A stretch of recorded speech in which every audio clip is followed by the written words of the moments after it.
Hello friend, आपके सामने लेकर आ गए हैं न्यूमेरिकल पार्ट। ठीक है, और कल ही मैंने आप लोगों को बताया था कि टाइप्स ऑफ प्रॉब्लम किस तरीके के हो सकते हैं। तो देखिए, मैं यहाँ पे थोड़ा सा आपको गाइड भी कर देता हूँ।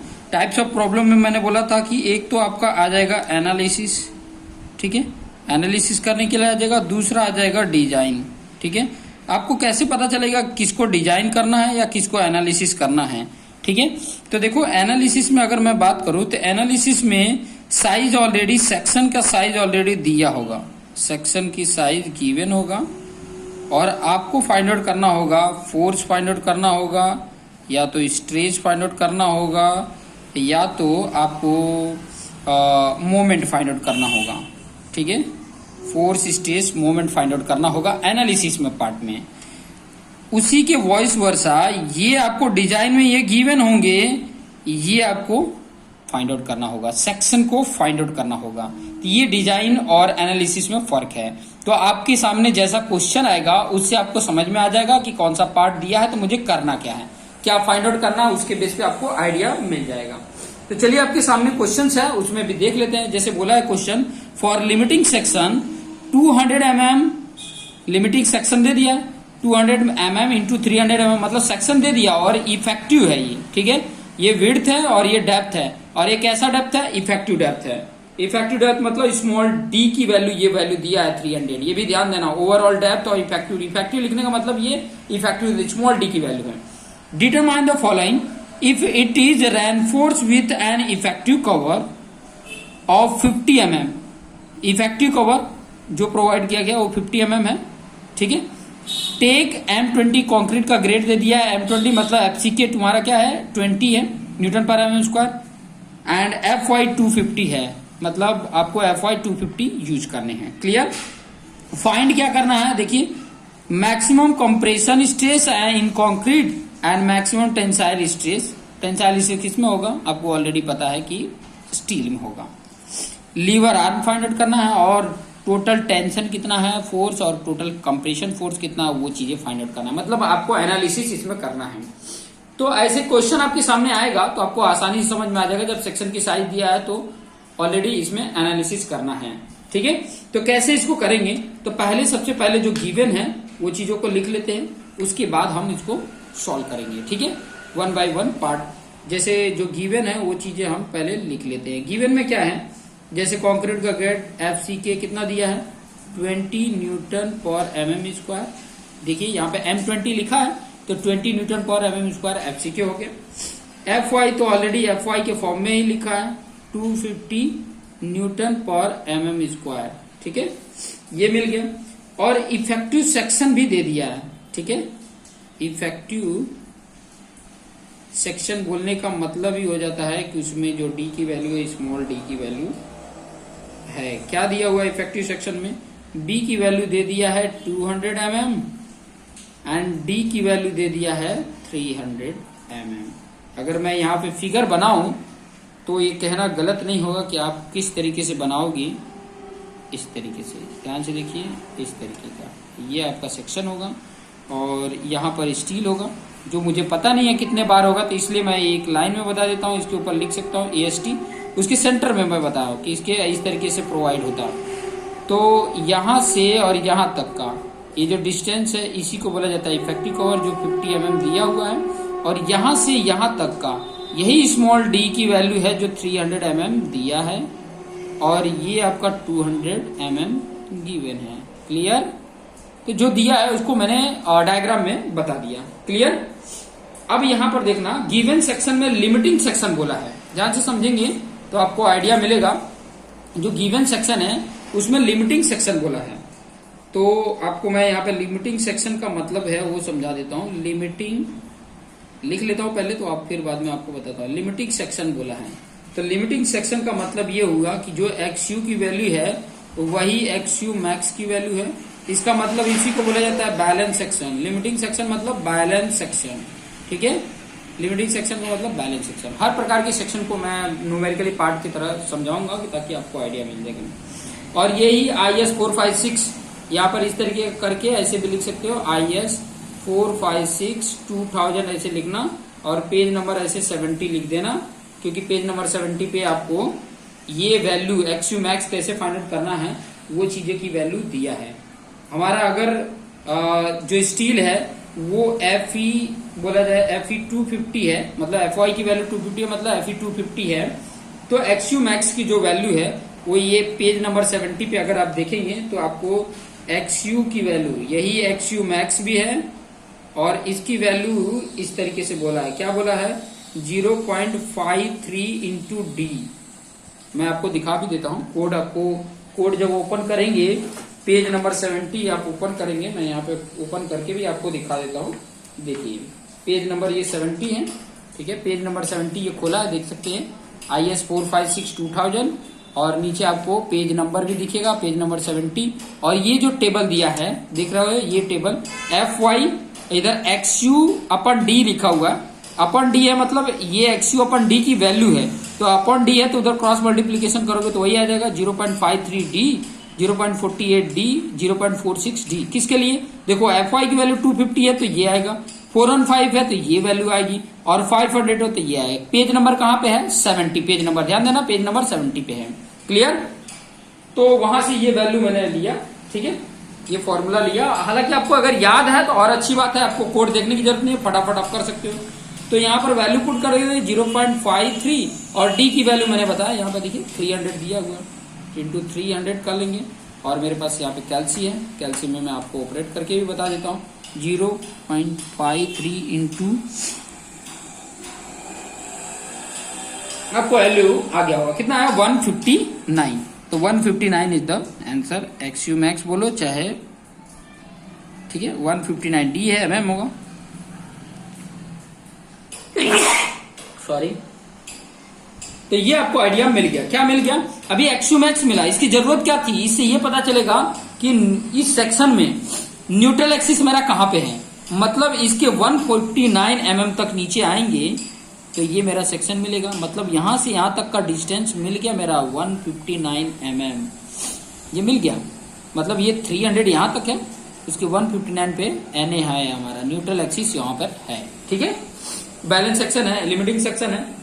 अब उसके बेस पे मुझे क्या फाइंड आउट करना? स्ट्रेस फाइंड आउट करना है। क्या फाइंड आउट करना है? उसका मैक्सिमम कंप्रेसिव स्ट्रेस और maximum tensile stress find out करना है। तो मैं पेज न्यू ले लेता हूं और इस पे आपको एक्सप्लेन कर देता हूं। तो पहला जो हमारा इसमें फाइंड आउट करना था, क्या फाइंड आउट करना था? मैक्सिमम कंप्रेशन था, कंप्रेशन स्ट्रेस इन कॉन्क्रीट था। आप लिखेंगे हेडिंग, यहाँ पर मैक्सिमम लिखना भूल गया तो मैं यहाँ पर ऊपर डाल देता हूँ, ठीक है, ये मैक्सिमम। और इसकी वैल्यू कितनी है तो आपको पता होगा कि मैंने जब स्ट्रेस डायग्राम बनाया था तो मैक्सिमम कंप्रेसिव स्ट्रेस कितना आता था? 0.446 FCK था। अगर आपको याद होगा तो मैंने स्ट्रेस डायग्राम बनाया था और आपको ये भी मैंने बताया था कि SP अगर 16 में देखोगे, पेज नंबर आई थिंक 9 में है, पेज नंबर 9 में आपको ये भी मैंने बताया था, देख सकते हो यहाँ पे, देखो पेज नंबर 9 में ये डायग्राम में देखो, यहाँ पर मैक्सिमम स्ट्रेस है, ये मैक्सिमम स्ट्रेस कॉम्प्रेसिव का, और मिनिमम यहाँ पर मैक्सिमम टेंसाइल का देखोगे कितना है, टेंसाइल के लिए इतना, कंप्रेशन के लिए इतना, ठीक है, ये मैक्सिमम है। इस लेवल पे स्ट्रेस जो रहेगा तो ये टूट जाएगा, ध्यान भी रखना। यहाँ पे रहेगा तो चल जाएगा, यहाँ पर रहेगा तो यहाँ से यहाँ तक तो अभी तक चलेगा, ठीक है, क्लियर। तो ये था मेरा वैल्यू। अब इसमें वैल्यू पुट कर देते हैं। आपको FCK की वैल्यू पता है 20 है, तो 0.446 इंटू 20 और यहाँ पर मैं वैल्यू पुट कर देता हूँ। आपके सामने ये कैल्सी है, मैं पुट किया कितना 0.446 इंटू 20 किया, आपको कैल्सी में वैल्यू आ गया कितना 8.92 न्यूटन पर mm स्क्वायर, 8.92 न्यूटन पर mm स्क्वायर।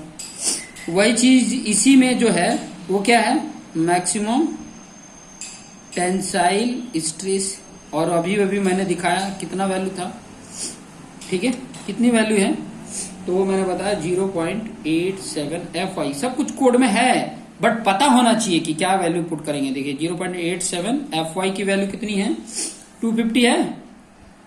अब ये कैल्सी में मैं वैल्यू पुट कर दूंगा कितना 0.87 इंटू 250, और पुट करने पे ये मेरी वैल्यू आई 217.5, 217.50 न्यूटन पर mm स्क्वायर। ये वैल्यू आ गया, पहला मिल गया। दूसरा क्या फाइंड आउट करने के लिए बोला था? Liver arm. सेकंड मेरा बोला था लीवर आर्म। लीवर आर्म को किससे इंडिकेट करते थे? कैपिटल जेड से। और इसका फॉर्मूला ऑलरेडी आपको बता के रखा था, d माइनस 0.42 XU। सबकी वैल्यू पता है, इसकी वैल्यू 300 है, माइनस 0.42 XU की वैल्यू हमने फाइंड आउट किया 159, अभी अभी हमने फाइंड आउट किया, वही वैल्यू पुट कर देना है। ठीक है, तो सबसे पहले आपको ये वैल्यू कैलकुलेट करो। ये वैल्यू क्या आएगा? 0.42 इंटू 159, ये जितना आ रहा है ये आया, उसमें पहले 300 टाइप करो, माइनस करो, आंसर करो, इक्वल करो, आपकी वैल्यू आ गई कितने? 233.22। ठीक है, 233.22 क्या है? ये लीवर आर्म, मतलब ये डिस्टेंस है, तो ये mm में आ जाएगा। समझ में आया क्या? पहले इन दोनों का मल्टीप्लीकेशन किया, जो वैल्यू आया वो 300 में से माइनस कर दो, वही है। ठीक है, सिंपल से इनका मल्टीप्लीकेशन किया, जो भी वैल्यू आया 300 में माइनस करोगे तो इतना आएगा। ये लीवर आर्म हो गया। तीसरा बोला था फोर्स चाहिए। तीसरा बोला था फोर्स चाहिए। कौन सा फोर्स? पहले कंप्रेशन फोर्स फाइंड आउट कर लेते हैं, फिर टेंशन फोर्स। क्या फाइंड आउट करना था? Tension force. टोटल टेंशन कितना होगा? टोटल टेंशन फोर्स कितना है वो, इसको T से इंडिकेट करते हैं। और इस T का फॉर्मूला क्या था? 0.87 Fy। तो आपका क्या हो गया? स्ट्रेस है, और स्ट्रेस इनटू एरिया जब करते हैं, AST कर देंगे तो आपको क्या मिल जाएगा? टेंशन फोर्स मिल जाएगा। फिर AST तो हमें पता ही नहीं है, कैसे फाइंड आउट करेंगे? AST तो नहीं पता है ना, यहां तक तो वैल्यू हम ऑलरेडी निकाल भी लिए हैं। यहीं पे देखिए 217.50, AST पता नहीं है। और जब AST पता नहीं तो ये वैल्यू कैसे पुट करेंगे? तो सबसे पहले इसको यहीं पे रखते हैं, उसके पहले AST कैलकुलेट करते हैं। ठीक है, तो फर्स्ट कैलकुलेट AST। अभी AST कैसे कैलकुलेट करेंगे? तो AST फाइंड आउट करने के लिए आपको XU फाइंड आउट करने के लिए एक और फॉर्मूला बताया गया था, जब हमने C इक्वल टू T किया था। Compression stress equal to compression force equal to tension force जब किया था, तो XU का फॉर्मूला आया था। और ये XU का फॉर्मूला भी आपको पेज नंबर 96 पे है ऑलरेडी। पेज नंबर 96 पे ऑलरेडी है, मैं अभी आपको दिखा देता हूं। पेज नंबर 96 आपको दिखा देता हूं अभी।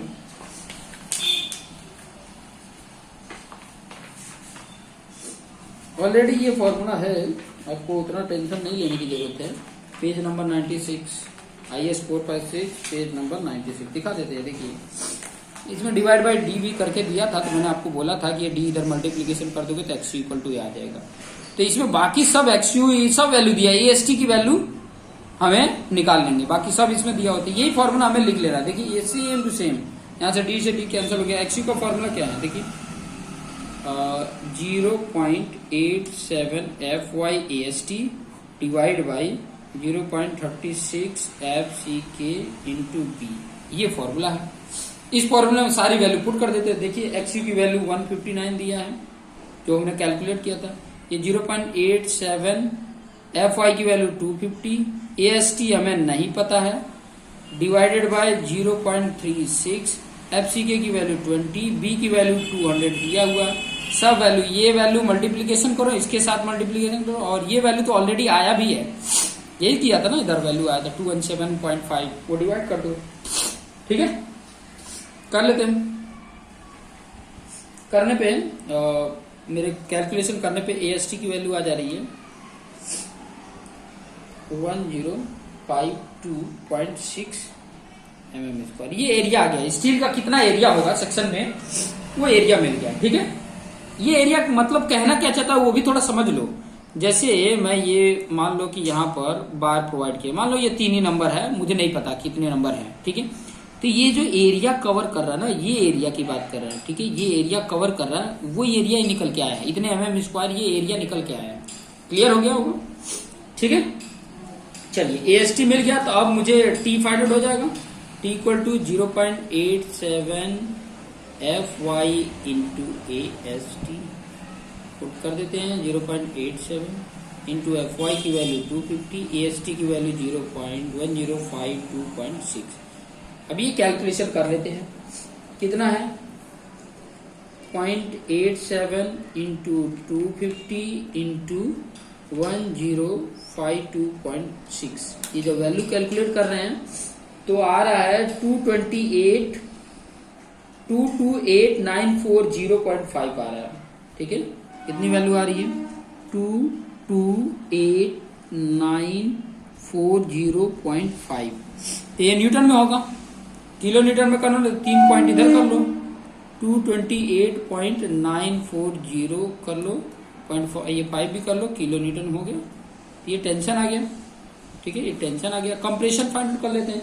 कंप्रेशन का सीधा सीधा फॉर्मूला है कंप्रेशन का, यहीं पे फाइंड आउट कर लेते हैं, यहीं पे सीधा सीधा कंप्रेशन सी। ठीक है, और टोटल कंप्रेशन इधर लिख सकते हैं, टोटल कंप्रेशन ऐसे करके आप हेडिंग डाल देंगे। और सी इक्वल टू क्या है 0.36 F C K into B into X U. 0.36 F C K की वैल्यू 20, ये बी की वैल्यू 200 है और ये 159 है, ऑलरेडी कैलकुलेटेड है। सारी वैल्यू पुट करते हैं कैलसी में, कितना 0.36 इंटू 20 इंटू 200 इंटू 159। जब कैलकुलेट करते हैं तो कितनी आ रही है 228.96। और यहां से इन दोनों को कंपेयर करेंगे तो दोनों की वैल्यू क्या होनी चाहिए, सेम आनी चाहिए। ठीक है, तभी तो बैलेंस सेक्शन बोलेंगे। सेम नहीं आ रहा तो बैलेंस सेक्शन नहीं होगा, ये भी ध्यान में रखना। सेम आ रहा है तभी बैलेंस सेक्शन। तो टी और सी की वैल्यू दोनों सेम आ रहे हैं, that is the balance section. Okay, तो ये क्लियर आपको हो गया होगा। तो ये इस तरीके से आपको न्यूमेरिकल करना है। ये बता देता है कि चेक करके लिख भी सकते हो। यहाँ पर अगर मैंने लिख दिया चेक, चेक में क्या आपको बता रहा था कि for limiting section C equal to T, ये आ जा रहा है, इसकी वजह से ये लिमिटिंग सेक्शन है, ये चेक भी हो गया।